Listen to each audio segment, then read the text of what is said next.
Witam Was, moi drodzy, z tej strony Macintosha, przed Wami kolejne wideo unboxingowe. Moi drodzy, zapewne jakiś czas temu, przy którymś z poprzednich unboxingów konsoli, bo nie oszukujmy się, że jest to unboxing kolejnej konsoli w mojej kolekcji, powiedziałem coś w stylu, że moim zamiarem jest skolekcjonować wszystkie konsole tej generacji obecnej, czyli bodajże 8 generacji, a także określone konsole z poprzednich generacji, które mnie po prostu interesują. I dzisiaj, moi drodzy, nadszedł ten dzień, kiedy to przyszła do mnie moja konsola PlayStation 4, po którą muszę się w tym momencie wychylić i trącić przez przypadek kamerę. I proszę bardzo, moi drodzy, oto i PlayStation 4 Ultimate Player Edition z 1TB dyskiem, a także z grą No Man's Sky. Ale to nie wszystko, bo tak jak może zauważyliście, tytuł tego unboxingu brzmi mniej więcej konsola PlayStation 4 plus gry. Słuchajcie, bardzo dobry deal mi się, że tak powiem, i brzydko po polsku do tego. Bardzo fajna okazja mi się trafiła, ponieważ za niecałe 1400, słuchajcie, złotych udało mi się dostać właśnie tą wersję konsoli PlayStation 4 z grą No Man's Sky, a także dodatkowe gry, ale do tego, słuchajcie, wszystkiego przejdziemy sobie po kolei, ponieważ chcę tak troszeczkę też pogadać. Pudełko, jeżeli widzicie tutaj lekkie zagniecenia i tak dalej, z tego względu, że było bardzo dobrze zabezpieczone i niestety za dobrze zostało ono zabezpieczone na czas podróży i w pewien sposób uszkodziło troszeczkę pudełko. Na całe szczęście środek, z tego co tak tylko zerknąłem tuż po tym, jak do mnie ta konsola przyszła, na całe szczęście środek jest nienaruszony. I zapewne zapytacie, chwila Macintosh, który dzisiaj jest? Jeżeli dobrze patrzę, to dzisiaj jest 9 września, czyli za niecały tydzień premierę ma PlayStation 4 Slim. Dlaczego nie zainwestowałem właśnie w Slimkę? No słuchajcie, z bardzo prostej przyczyny. Najzwyczajniej w świecie PlayStation 4 Slim nie podoba mi się. Jej design, jej wygląd, etc. jest po prostu dla mnie bardzo, bardzo kiepski. Bardziej mi się podoba design tak zwanego PlayStation 4 Pad. Do tego 10 bodajże października albo 10 listopada, teraz nie jestem pewien, ma zadebiutować PlayStation 4 Pro, wcześniej zwane PlayStation 4 Neo, i powiem Wam szczerze, że po obejrzeniu PlayStation Now tak bardzo stwierdziłem, że nie ma co już czekać i najwyższy przyszedł czas na kupienie PlayStation 4, że najzwyczajniej w świecie go kupiłem. Dlaczego? No dlatego, że PlayStation 4 Pro nie trafiło do mnie, słuchajcie, nie trafiło do mnie. Stwierdziłem, że nie potrzebuję tych feature'ów / bajerów, które do PlayStation 4 Pro mają się pojawić wraz z jego premierą. Wolę taką podstawową wersję PlayStation 4 i wiem, mogą pojawić się z czasem ekskluzywy na PlayStation 4 Pro, jednakże do tego czasu wszystkie gry, które ja chciałbym ograć na tej konsoli, zapewne ogram i może do czasu uda mi się zdobyć też wersję Pro PlayStation 4. Nigdy nie wiadomo, co tak naprawdę przyniesie jutro, ale de facto cieszę się z tego zakupu i chciałbym go razem z Wami odpakować, jak zwykle zresztą. Popatrzmy sobie na pudełko. Ja będę tak musiał patrzeć po części na wizjer. Pudełko jest standardowe aż do bólu, jeżeli chodzi o Sonego. Nowy design pudełek Sonego jest bardzo standardowy, ale przy tym od razu Wam muszę powiedzieć, że bardzo znośny, bo bardzo płynnie można w tym miejscu dać dowolną grę. Widziałem też różne inne zestawy. Był bodajże zestaw z Uncharted 4, jeszcze przedpremierowo można było zakupić zestaw z Rise of the Tomb Raider 20th Anniversary, które również nie za bardzo mi podchodzi do gusta, z tego względu, że już Rise of the Tomb Raider mam i nie jest mi to potrzebne. Było również z jakimiś innymi grami, bodajże z Second Son, czekajcie, Infamous, przepraszam, no, Infamous The Last Flame, czy coś w tym stylu. Jakaś wersja Infamousa również była w takim bundlu. I ja zdecydowałem się jednak na to z tego względu, że jestem bardzo ciekaw No Man's Sky i tego, co on sobą reprezentuje. I nie piszcie na dole, że źle wybrałem, czy coś w tym stylu, bo No Man's Sky po prostu mnie zainteresował, a kupowanie tej gry osobno według mnie mija się z celem, ponieważ jest zbyt droga, a w bundlu, kiedy mam wybór tej gry i gier, które mnie po prostu nie interesują, bo Uncharted niestety, ale mnie nie interesuje, no to wybrałem grę, która rzeczywiście mnie w jakiś tam sposób interesuje.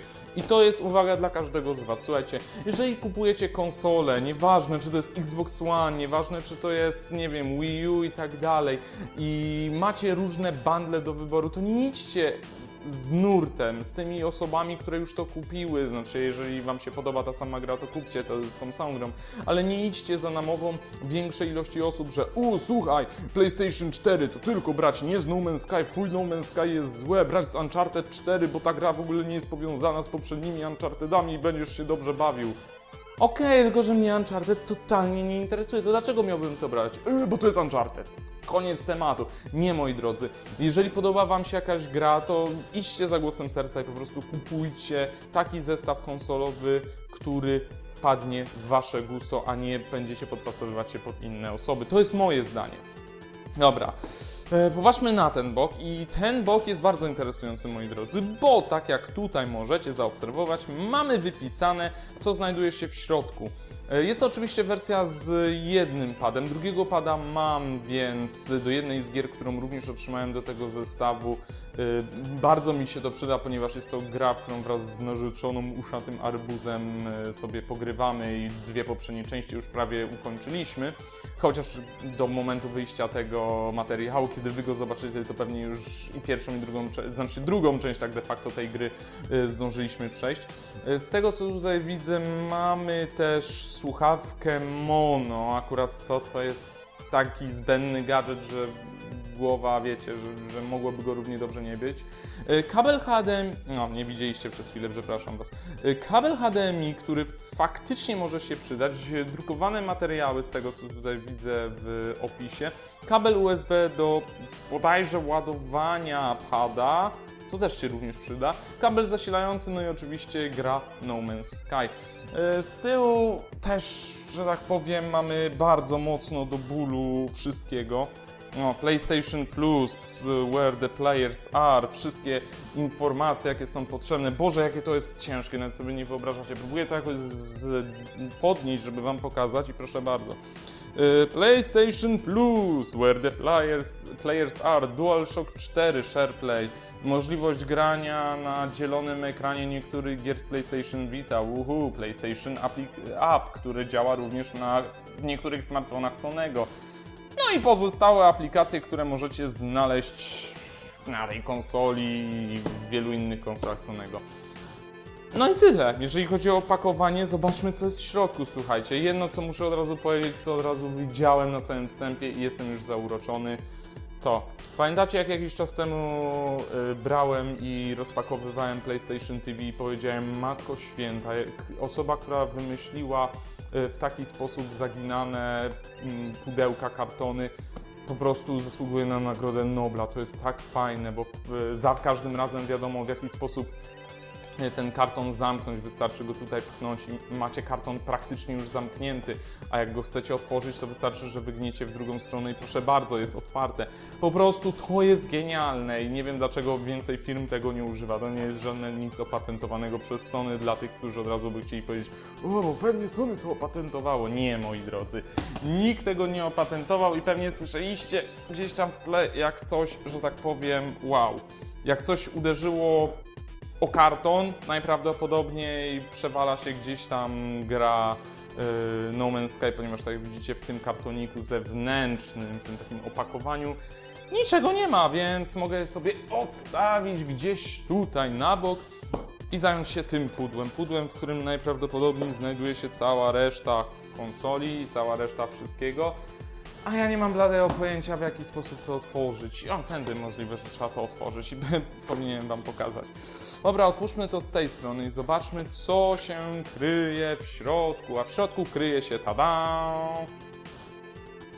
drukowane rzeczy. Zapraszamy do świata PlayStation, a dokładnie poradnik szybkiego uruchamienia. Potem mamy gwarancję, przewodnik, przepraszam, nie widzieliście tego. Gwarancję, przewodnik bezpieczeństwa, czyli materiały drukowane tak zwane, które odkładamy na bok. Patrzmy, co mamy dalej. To jest kabel zasilający. Podwójna koniczynka, czyli standard, mega standardowy, nie muszę tutaj zbytnio się nad nim, że tak powiem, rozwodzić. Pad od PlayStation 4, który również już u mnie w unboxingu widzieliście, który to już wcześniej miałem kupiony po prostu osobno do tego PlayStation TV, tylko czy mógłbyś opuścić łaskawie tą wspaniałą rzecz zwaną dalej folią? O, dziękuję. No, także pad od PlayStation 4, nic tak naprawdę się nie zmieniło od ostatniego razu, kiedy widzieliśmy pada do PlayStation 4, chociaż teraz podobno mają być jakieś zmodyfikowane z podświetlanym panelem dotykowym, co jest dla mnie totalną bzdurą, bo de facto i tak już narzekamy na tą wspaniałą lampkę, która teraz można ją podobno w jakiś sposób zmniejszać lub zwiększać natężenie, w jakiej ona świeci, tylko trzeba mieć oczywiście PlayStation 4, haha, bo w innym przypadku nie da się tego zrobić. No, podświetlany ma być wkrótce również panel dotykowy, który faktycznie, czy ja wiem, czy jest konieczne, żeby go podświetlać. No, mikrofonik, wszystko tak jak standardowo było ostatnim razem, kiedy takiego pada, słuchajcie, widzieliśmy. Kolejna rzecz to jest słuchawka. Słuchawka mono. Naprawdę. Czy tu jest mikrofonik? Tak!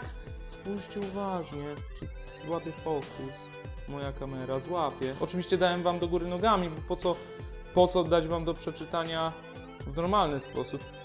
Mała słuchaweczka mono z mikrofonikiem. Powiem wam szczerze, że jest to wiele lepsze rozwiązanie od tego, które znalazło się w Xboxie One. Jak pamiętacie, przy unboxingu mieliśmy tam taki pseudo headset. Mieliśmy jedną słuchawkę na pałąku, taką, wiecie, w taki sposób, jak normalne słuchawki na głowę się zakłada, i z opuszczanym mikrofonem, bo Microsoft lubi takie rzeczy. Ale szczerze powiedziawszy, powiem wam, że po kilku próbach używania tego muszę przyznać, że niestety, ale jest to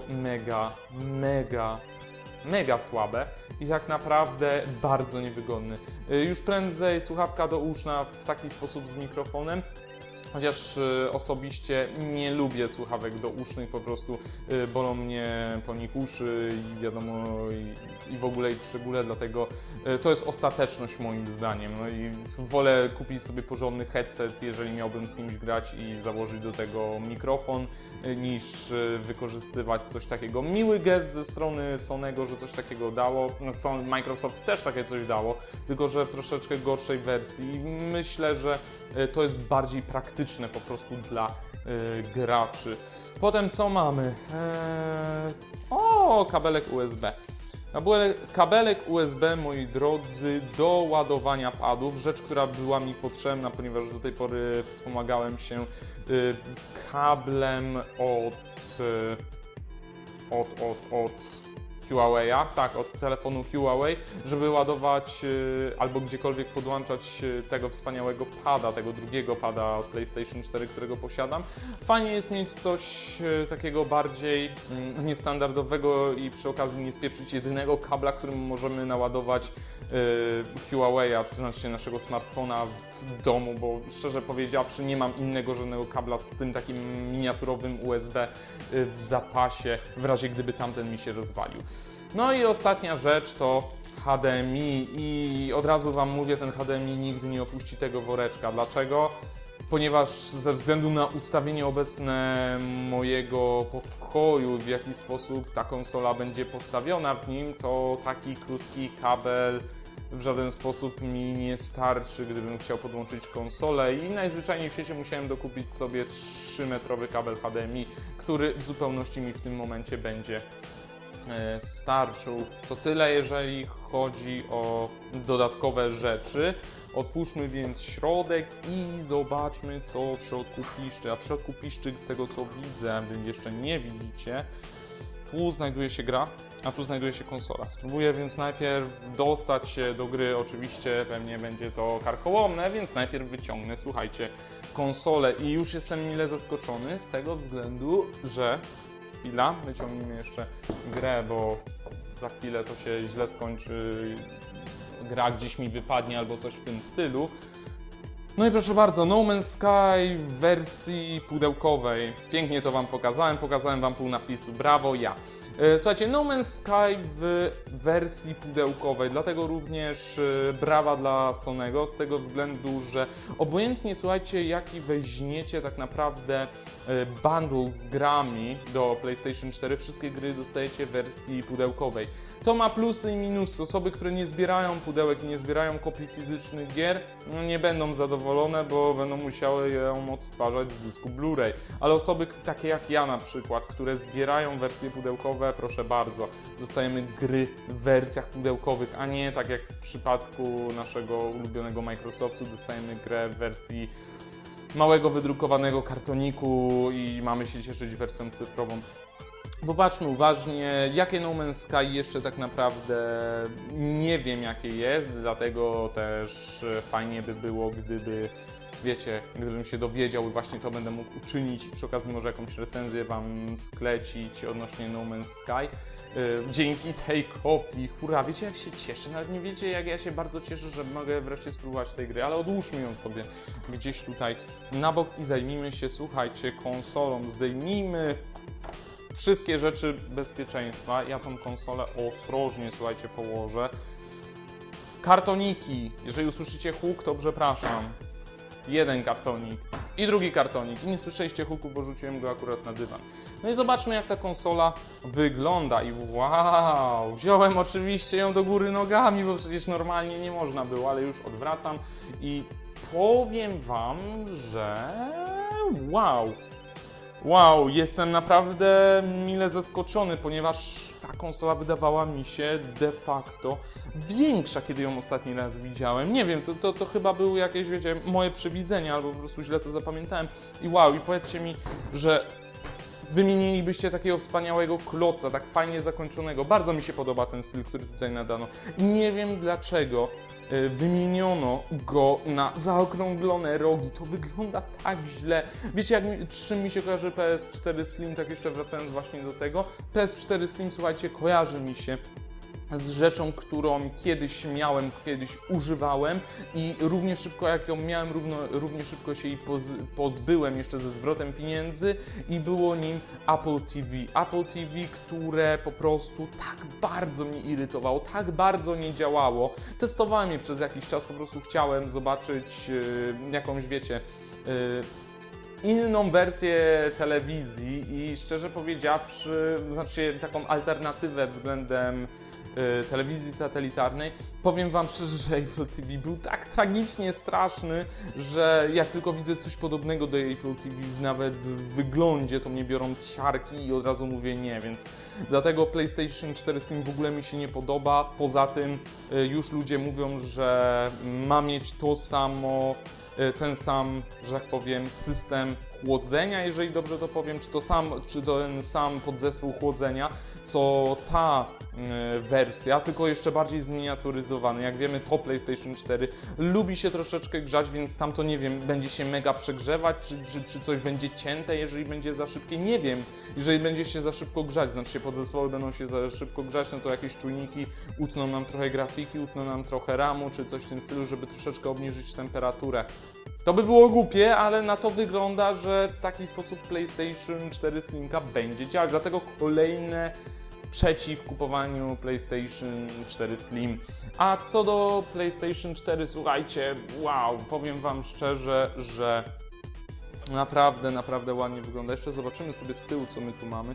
Mamy klasycznie wejście na Ethernet, mamy klasycznie wejście HDMI, AUX i Digital Out, czyli wszystko totalnie standardowo. I brakuje mi jeszcze jakiegoś wyjścia, które było na PlayStation 3. No ale teraz, wiecie co, wydaje mi się, że nie ma już tego słynnego złącza cyfrowo-analogowego, które było do tej pory. Wow, trochę odcisnęła mi się ręka. I jeszcze kolejna sprawa to to, że wybrałem właśnie ten model z tego względu, że nie chciałem mieć konsoli, która będzie się świecić, tak jak na przykład Wii U, moi drodzy, które posiadam w kolorze Piano Black, czyli takim bardzo odbijającym wszystko, co się na nim znajdzie. Matowa konsola, matowe rzeczy to jest jedna z ciekawszych spraw. No i dobra, tak jak widzicie, zestawik z No Man's Sky, bardzo fajnie to wygląda, ale to nie wszystko, ponieważ tak jak mówiłem, to była mega okazja mi się przytrafiła i do tej konsoli jeszcze otrzymałem 2 gry od Sonego, ponieważ promocja i w ogóle i w szczególe. Słuchajcie, wcale nie są to jakieś gry niszowe, bo przeważnie jeżeli myślimy o promocjach, że dostajemy grę w bundlu razem z konsolą, no to te gry przeważnie są dobrymi grami, żeby zachęcić gracza do kupowania kolejnych gier z danej konsoli.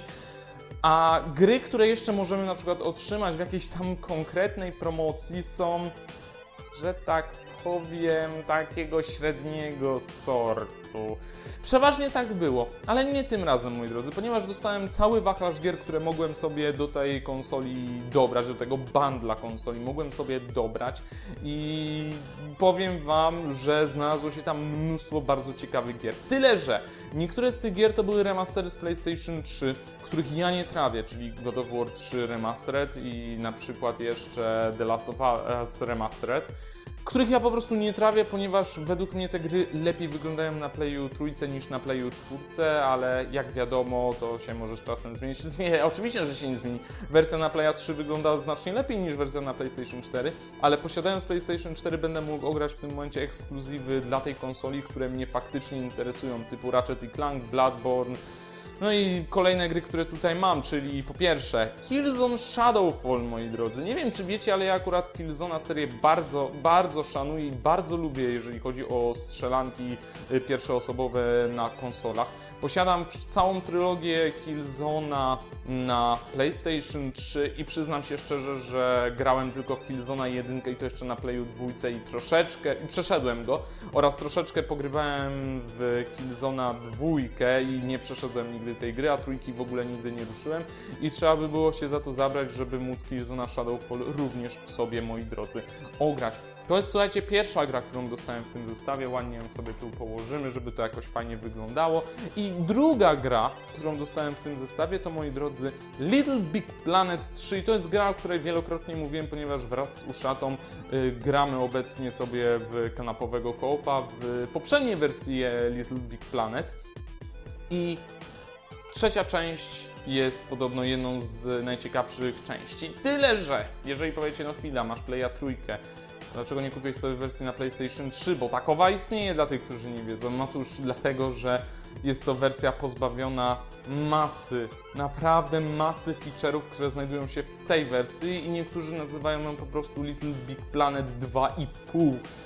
Tak, przekomarzając się z Sonym w pewien sposób, ponieważ no de facto tam jest 50% zawartości Little Big Planet 3, no może więcej niż 50%, ale nie ma 100% zawartości tej wersji, ponieważ tamta wersja była po prostu zrobiona po to, aby zachęcić graczy do tego, aby w nią zagrali. Jeżeli stwierdzą, że im się podoba, to kupią tamtą konsolę i pograją sobie w prawdziwą wersję Little Big Planet 3. Hurra!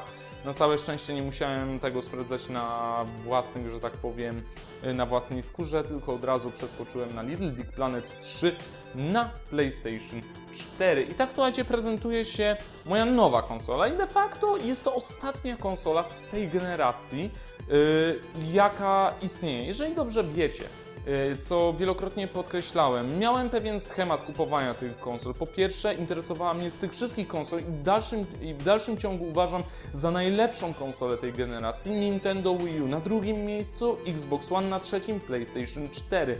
I tu nie chodzi o to, że jestem jakimś fanboyem Nintendo, fanboyem Microsoftu albo coś w tym stylu. Nie, po prostu dla mnie te konsole mają określoną wartość, nie tyle sentymentalną, co techniczną i z technicznego punktu widzenia, w połączeniu z takim też punktem widzenia gracza, najwięcej tytułów interesujących mnie w obecnej generacji w dalszym ciągu znajduje się na Wii U. Następnie pojawia się Xbox One, który zachęcił mnie również tym Rise of the Tomb Raider i kilkoma innymi tytułami i technicznie jest moim zdaniem bardziej zaawansowany od PlayStation 4, a na samym końcu PlayStation 4, którego nie kupowałem aż do tego momentu, z tego względu, że de facto nie ma tytułów, które ja chciałbym na tej konsoli ograć. Tu widzicie 3 tytuły i jeszcze jestem Wam w stanie wymienić 2 tytuły, które chciałbym na tej konsoli ograć. Po pierwsze, jest to na pewno Bloodborne. Po drugie, moi drodzy, jest to Ratchet & Clank, ten zrebootowany Ratchet & Clank. 5 gier tak naprawdę, gdzie na Wii U mamy Super Mario Makera, New Super Mario Bros. U, New Super Luigi U, Captain Toad Treasure Tracker, Splatoon, Bayonetta 1, Bayonetta 2. Mogę Wam dalej wymieniać, ale to nie ma sensu. Na Xboxie One też mógłbym Wam wymienić masę gier, ale nie o to tutaj chodzi. Tu chodzi o to, że ta generacja konsol jest dziwna moim zdaniem, ponieważ konsola Sonego, ja uważałem konsolę Sonego za bardzo dobre konsole, ale po średnim debiucie właśnie czwórki i tym, że w żaden sposób Sony nie zachęcił mnie z przerzucenia się z trójki na czwórkę, de facto nie odczułem tej potrzeby i do dnia dzisiejszego nie odczuwam takiej jakiejś wielkiej potrzeby, no bo odtwarzacz Blu-ray mam w Playu trójce, ewentualnie w Xboxie One, gdzie to nie działa też do końca tak, jakbym sobie życzył, ale jest, więc odtwarzacz Blu-ray odpada. Wolę naprawdę jako odtwarzacz Blu-ray PlayStation 3 i na nim, jeżeli mamy jakiś film obejrzeć, to właśnie na nim oglądam, bo wydaje mi się, że jest o wiele lepszym. Co z tego, że nie obsługuje 4K? Nie jest mi potrzebne 4K, dlatego nie jest mi potrzebne PlayStation 4 Pro, etc., etc. Tego by było naprawdę więcej, muszę to zmieścić kiedyś w jakimś innym materiale, bo jak na razie to by było na tyle. Mam nadzieję, że ten unboxing Wam się podobał. Zachęcam Was do komentowania, co sądzicie również o PlayStation 4 i o tej generacji, bo jak już zacząłem o tym mówić, to warto o tym gdzieś tam też w komentarzach możecie się do tego odnieść. Jeżeli macie jakieś fajne sugestie, jakichś niszowych gier na PlayStation 4, które nie pojawiły się na przykład na Xboxie One, ani na komputerze stacjonarnym, ani na Wii U, piszcie śmiało też w komentarzach.